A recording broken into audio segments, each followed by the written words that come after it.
Hello friends, আমি শর্মিষ্ঠা। আমার নতুন ব্লগে সবাইকে ওয়েলকাম জানাই। সবাইকে প্রথমে জানাই গুড মর্নিং।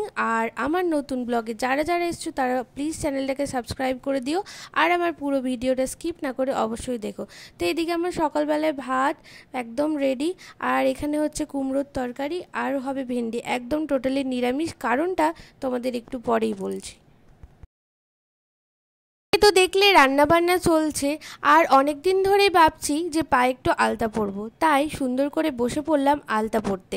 আর বিশেষ কারণটা হচ্ছে আজ হচ্ছে আমার এক দাদা আর বৌদি ভাইয়ের বাড়িতে কালী পুজো আছে, সেটারই রাত্রেবেলা ওদের বাড়িতে পুজো হয়, সেই পুজোতেই যাব, তাই সকাল থেকেই প্রস্তুতি নিচ্ছি।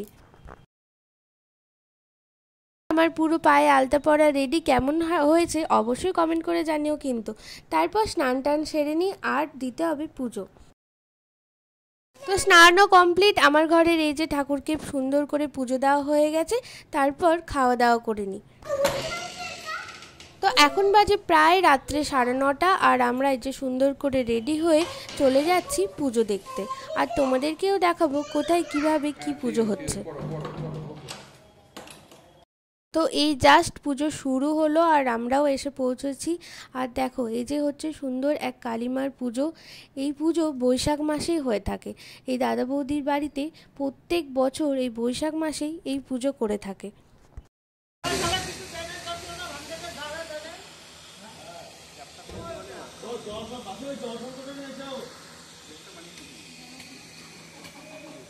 তো এই যে আমাদের দাদাভাই পুজোয় বসে পড়েছে, আর দাদাভাইয়ের ড্রেস কোডটা খুব সুন্দর হয়েছে। দাদাভাই আর তার ছেলে দুজনের ড্রেস কোড একই, কোথা থেকে বহু দূর থেকে আনা হয়েছে। এই গল্প তোমাদেরকে একদিন অন্য ব্লগে আমি শোনাবো।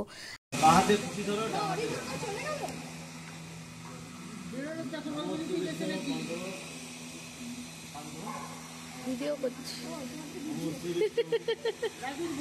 একবার বৃষ্টি হয়েছিল না, এরকম টাইমে বর্ষা প্রচন্ড, এদিকে জল ছিল না, এরকম টাইমে বর্ষা প্রচন্ড, এদিকে জল ছিল। হ্যাঁ হ্যাঁ হ্যাঁ হ্যাঁ, ওই জন্য ঠান্ডা ঠান্ডা হাওয়া দিচ্ছে।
তো এখন প্রায় রাত 2:30 বাজে, আমরা এবার বাড়ি ফিরে আসছি। আর আমার এই পুরো পুজোর ব্লগটা কেমন লাগলো অবশ্যই জানিও, ভালো লাগলে চ্যানেলটা সাবস্ক্রাইব করে দিও।